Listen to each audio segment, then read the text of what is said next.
우리 각자는 마음속에 자리 잡은 예민함이라는 새와 함께 살아간다. 이 새는 때로 작은 소리에도 날아오르며 우리의 마음을 뒤흔들곤 한다. 심리학 연구에 따르면 이러한 예민함은 우리의 신경계가 외부 자극에 어떻게 반응하는지와 깊은 관련이 있다. 예민한 사람들은 종종 더 많은 자극을 더 깊게 처리하며 이는 그들이 세상을 더 풍부하게 경험하게 만든다. 하지만 이 새가 너무 자주 날아오르지 않도록 우리는 마음의 정원을 가꾸어야 한다. 이를 위해 우리는 작은 일에 집착하지 않기라는 꽃을 심어야 한다. 큰 그림을 보며 일상의 사소한 문제를 상대화하는 것은 마치 강한 바람 속에서도 굳건히 서 있는 나무처럼 우리를 더욱 단단하게 만든다. 심리학자들은 이러한 접근을 통해 우리가 스트레스를 줄이고 삶의 질을 향상시킬 수 있다고 말한다. 마음 챙김과 같은 기술은 우리가 현재 순간에 더 집중하도록 돕고 작은 일에 대한 우리의 반응을 조절하는데 큰 도움이 된다. 이는 마치 작은 돌멩이에 발목이 걸리지 않도록 길을 걸을 때 눈을 들고 앞을 보는 것과 같다. 우리가 이 꽃을 정성스레 가꾸면 우리 마음의 정원은 더욱 평화롭고 조화로워질 것이다. 이 과정에서 중요한 것은 자기 자신에게 친절을 베푸는 것이다. 자신의 예민함을 약점으로 보지 않고 오히려 그것이 우리가 세상을 더 세심하게 관찰하고 이해할 수 있게 하는 강점이라는 것을 인식하는 것이다. 그러므로 우리 모두는 마음의 정원에서 작은 일에 집착하지 않기라는 꽃을 가꾸며 자신의 내면과 외부 세계와의 관계를 더욱 풍부하고 의미 있게 만들어가야 한다. 이렇게 함으로써 우리는 자신의 예민함과 조화를 이루며 더욱 행복하고 만족스러운 삶을 살아갈 수 있다. 예민함, 이는 마음의 정원에 피어나는 민감한 꽃과도 같다. 이 꽃은 때로는 가장 작은 바람에도 흔들리지만 그 민감성은 깊은 이해와 통찰의 원천이 된다. 심리학 연구에 따르면 예민한 사람들은 종종 높은 수준의 공감 능력을 지니며 주변 환경에 대해 더 세심하게 반응한다. 이들의 예민함을 줄이고 편안한 삶을 살 수 있는 길은 먼저 자기 자신을 이해하는 것에서 시작된다. 마음이란 복잡한 숲과 같아 그 속에는 다양한 생각과 감정이 얽혀 있다. 이 숲을 탐험하다 보면 우리는 자신의 민감성이 어디에서 오는지, 어떤 경험이나 생각이 그것을 촉발하는지를 발견할 수 있다. 한 연구에 따르면 마음 챙김 명상은 예민함을 줄이는 데 효과적인 도구로 나타났다. 이는 마음의 파도를 타는 법을 배우는 것과도 같다. 마음 챙김을 통해 우리는 감정의 파도가 몰아치는 순간에도 그 파도 위에 머물며 자신의 감정과 생각을 객관적으로 바라볼 수 있다. 또한 연구는 우리가 주변 사람들과 어떻게 소통하고 관계를 맺는지가 예민함에 큰 영향을 미친다고 지적한다. 건강한 경계를 설정하고 긍정적인 관계를 유지하는 것은 마음의 정원에 물을 주고 민감한 꽃을 보호하는 것과 같다. 예민한 사람들이 자신의 예민함을 줄이고 편안하게 살 수 있는 또 다른 방법은 자신에 대한 긍정적인 이야기를 만드는 것이다. 자신의 민감성을 약점이 아닌 강점으로 보는 태도의 전환은 마치 마음의 숲에서 새로운 길을 열어가는 것과 같다. 이 길은 우리를 더 깊은 자기 이해와 자기 수용으로 이끈다. 결론적으로 예민함은 우리의 내면 깊은 곳에서 우러나오는 감정의 언어다. 이를 이해하고 받아들임으로써 우리는 자신의 감정을 조절하고 더 편안하고 충족된 삶을 살아갈 수 있다. 예민함은 우리를 흔들리게 할 수 있지만 그것을 이해하고 관리하는 법을 배움으로써 우리는 더욱 단단해질 수 있다. 심리학에서는 감정의 파도를 타는 법을 중요하게 여긴다. 이는 마음이 거센 바다와 같을 때 우리가 어떻게 균형을 잡고 항해할 수 있는지를 배우는 과정이다. 감정이 일어날 때 그것을 단순히 경험하는 것이 아니라 관찰하고 받아들이는 것이 중요하다는 것이 연구들을 통해 밝혀졌다. 이러한 접근은 마음챙김과 관련된 심리치료에서 자주 사용되며 감정을 조절하는 데 효과적이라고 입증되었다. 예를 들어 스트레스나 불안이 우리를 덮칠 때 그것을 거부하거나 피하려 하기보다는 우리 내부에서 일어나는 감정의 움직임을 주의 깊게 관찰하는 것이 도움이 된다. 이는 마치 거센 파도가 몰아치는 바다에서 서핑보드 위에 서 있는 서퍼가 파도의 움직임을 읽고 그것에 몸을 맡기는 것과 같다. 서퍼가 파도를 이기려 하지 않고 그 움직임에 자신을 맞추듯 우리도 감정의 파도를 이해하고 그것과 조화를 이루려고 노력해야 한다. 이 과정에서 중요한 것은 자기 자신에게 친절을 베푸는 것이다. 감정이 우리를 압도할 때 자신을 비난하거나 심판하지 말고 그 순간을 친절하게 받아들이며 우리가 경험하는 모든 것이 잠시일 뿐임을 기억하는 것이다. 이러한 태도는 우리가 감정의 파도에 휩쓸리지 않고 그 위에서 균형을 잡을 수 있게 도와준다. 따라서 우리 모두는 자신의 내면을 깊이 들여다보고 자신의 감정과 생각을 관찰하는 법을 배워야 한다. 이는 우리가 삶의 거센 파도를 타고 나아갈 때 필요한 내적인 힘을 길러준다. 감정의 파도를 타는 법을 배움으로써 우리는 더 넓은 마음의 바다에서 자유롭게 항해할 수 있게 될 것이다. 이 여정은 때로는 도전적일 수 있지만 우리가 진정으로 자신을 이해하고 감정의 파도 위에서 균형을 잡을 수 있게 되는 순간 우리는 진정한 자유와 평화를 경험하게 될 것이다. 예민함이란 마음의 창문이 얇아 바람결 하나에도 떨리는 것이다. 이는 높은 감정의 민감성을 지닌 우리가 세상을 어떻게 경험하는지에 대한 심리학적 설명이 될 수 있다. 예민한 사람은 주위의 감정 파도를 그대로 받아들여 때로는 폭풍우 속 작은 배처럼 휘청거리기도 한다. 이러한 특성은 자연의 법칙처럼 각자가 지닌 내면의 세계와 깊이 연결되어 있다. 우리 마음은 고요한 호수와 같아 작은 돌멩이가 던져질 때마다 파문이 일어나는 법이다. 예민한 사람의 마음은 그 호수가 더욱 잔잔해 돌멩이가 아니라 작은 모래알 하나에도 파문이 생긴다. 이러한 민감성은 때로는 세상을 더 깊고 풍부하게 경험하게 해준다. 예를 들어 봄날의 따스한 햇살이나 부드러운 바람결 같은 사소한 것에서 큰 기쁨을 느낀다.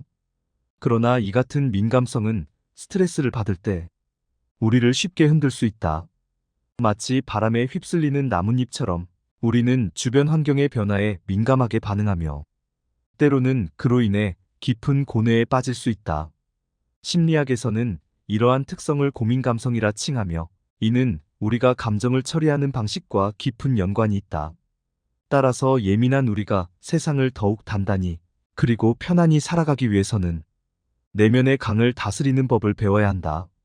마음을 고요히 하여 호수가 바람에도 흔들리지 않듯 우리 내면의 균형을 찾는 것이 중요하다. 이는 마치 바위처럼 견고한 내면의 힘을 길러 삶의 작은 파도에도 굳건히 서는 법을 익히는 것과 같다. 예민함을 이해하고 받아들이는 것은 우리가 더 넓은 세상과 조화롭게 살아가기 위한 첫걸음이다. 내면의 소리에 귀 기울이며 그것이 우리에게 전하는 메시지를 이해하려 노력할 때 우리는 진정으로 자신의 감정과 마주할 수 있다. 이는 마치 숲속의 나무가 뿌리를 깊이 내려 견고하게 서 있는 것처럼 우리 또한 삶의 풍파 속에서 굳건히 자리 잡을 수 있게 한다. 당신의 마음이 섬세한 검은고와 같다면 세상의 바람은 그 줄을 조율하는 것이다. 때론 부드럽게, 때론 거칠게 그 줄을 타고 울리는 소리는 당신의 내면 세계와 조화를 이룬다. 이러한 섬세함은 심리학에서 고도의 감정적 민감성으로 설명된다. 이는 당신이 주변 세계를 더 깊고 다채롭게 느끼게 해주지만 동시에 더 많은 내적 동요와 충격을 받기 쉽게 만든다. 마치 밤하늘의 별들이 구름 한 점 없이 맑은 날 더욱 빛나듯 우리의 내면 세계도 마음의 평화가 있을 때 가장 아름답게 빛난다. 그러나 예민함은 때로는 작은 구름조차도 큰 폭풍으로 느끼게 할 수 있다.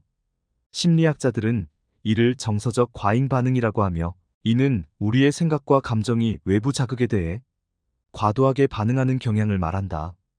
우리의 마음을 굳건한 성으로 만들기 위해서는 우리 자신의 감정과 생각을 이해하고 조절하는 연습이 필요하다.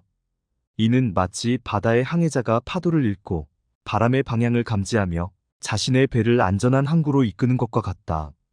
감정의 파도를 이해하고 받아들임으로써 우리는 그것을 우리의 힘으로 바꿀 수 있다. 예민한 마음을 가진 우리는 자신의 내면 깊은 곳에서 우러나오는 감정의 노래를 들을 줄 알아야 한다. 이는 마치 대자연의 소리에 귀 기울이며 그것이 주는 메시지를 이해하려 노력하는 것과 같다. 우리 내면의 소리를 듣고 이해함으로써 우리는 자신의 감정과 생각을 조화롭게 이끌 수 있는 지혜를 얻게 된다. 이러한 자기 이해와 조절은 당신이 세상과 조화를 이루며 살아가는 데 필수적이다. 마음의 검은고 줄이 너무 타이트하게 조여있지 않도록 주의하며 때로는 그것을 조금 느슨하게 해주어야 한다. 이러한 균형을 통해 당신은 자신의 예민함을 세상과 조화롭게 살아가는 강력한 도구로 바꿀 수 있다. 우리는 모두 내면의 평화를 찾아가는 여정에 있으며 이 여정은 우리 각자의 마음속에서 시작된다. 당신의 마음이 마치 숲속의 작은 새처럼 주변의 소음에 민감하게 반응한다고 상상해보자. 숲의 평화가 깨지면 이 작은 새는 경계하며 불안해한다. 이 비유는 우리가 어떻게 외부 세계의 혼란을 내면으로 받아들이는지를 보여준다. 심리학적으로 이러한 민감성은 우리의 신경계가 외부 자극에 어떻게 반응하는지를 나타낸다. 특히 고감도 반응은 우리가 주변 환경의 변화를 더 깊이 느끼고 때로는 그로 인해 과도한 스트레스를 받는다는 것을 의미한다.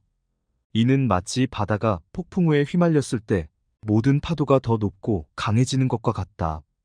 우리 내면의 바다도 마찬가지로 주변의 소음과 혼잡함에 의해 더욱 요동친다. 이러한 상황에서 우리가 할 수 있는 일은 바다의 폭풍을 잠재우는 법을 배우는 것이다. 마음의 평정을 유지하는 기술, 예를 들어 명상이나 깊은 호흡과 같은 심리학적 방법들이 이에 해당한다. 우리는 종종 작은 소리에도 예민하게 반응하는 자신을 탓하곤 한다 하지만 이는 마치 숲이 자신의 모든 생명체를 보호하려 하듯 우리의 신경계도 우리를 보호하려는 본능적인 반응이다. 이를 이해하고 받아들이는 것은 자신의 민감성을 조절하는 첫걸음이 될 수 있다. 우리가 이러한 민감성을 관리하는 법을 배움으로써 우리는 더욱 강하고 탄력적인 내면을 가질 수 있다. 이는 마치 숲속의 나무들이 계절의 변화에도 불구하고 굳건히 서 있는 것처럼 우리도 삶의 소음과 혼란 속에서도 굳건히 자신의 길을 걸을 수 있다는 것을 의미한다. 우리 내면의 새가 소음에 민감하게 반응하더라도 우리는 그 새를 안심시키고 마음의 숲을 다시 평화롭게 만드는 방법을 배울 수 있다. 당신이 내면의 대화를 나눌 때 이는 마치 두 길이 숲속에서 만나는 것과 같다. 한 길은 긍정의 빛으로 가득 차 있고 다른 하나는 의심과 부정의 그늘에 쌓여 있다. 심리학에서는 자기 대화의 힘을 강조한다. 우리의 생각과 말이 우리의 감정과 행동에 직접적인 영향을 미친다는 것이다. 이는 마치 숲속의 길을 선택하듯 우리가 어떤 내면의 대화를 선택하느냐에 따라 우리의 기분과 행동이 결정된다. 긍정적인 자기 대화를 통해 자신감을 증진시키는 것은 마치 햇빛 가득한 길을 걷는 것과 같다. 이 길은 우리를 희망과 자신감으로 가득 찬 목적지로 이끈다. 반대로 부정적인 자기 대화는 우리를 의심과 두려움이 가득한 그늘진 길로 인도한다. 이 길은 우리를 불안과 자신감 부족의 골짜기로 이끌 수 있다. 우리가 긍정적인 자기 대화를 선택할 때 우리는 자신의 가치를 인정하고 자신감을 높일 수 있다. 이는 마치 햇살이 숲속의 모든 생명체에게 생명력을 주듯 우리의 내면에도 힘과 에너지를 부여한다. 긍정적인 자기 대화는 우리가 자신의 잠재력을 실현하고 도전에 맞서 싸우며 삶의 어려움을 극복하는 데 필수적인 도구다. 이러한 내면의 대화를 개선하는 것은 자신에게 지속적으로 긍정적인 메시지를 보내는 연습을 통해 이루어진다. 마치 숲속에 작은 물줄기가 모여 강을 이루듯 작은 긍정적인 생각들이 모여 큰 변화를 만들어낸다. 우리가 자신에게 긍정적인 말을 반복할 때 우리는 그 말들이 우리의 현실을 형성하는데 기여한다는 것을 기억해야 한다. 자기 대화의 긍정적인 변화는 시간이 걸릴 수 있다. 하지만 마치 숲이 계절의 변화에 따라 서서히 변화하는 것처럼 우리의 내면 세계도 시간이 지남에 따라 변화한다. 우리가 긍정적인 자기 대화를 통해 자신감을 증진시키려는 노력을 계속한다면 우리는 자신의 가치를 더 깊이 이해하고 삶에 대한 우리의 태도를 긍정적으로 바꿀 수 있을 것이다.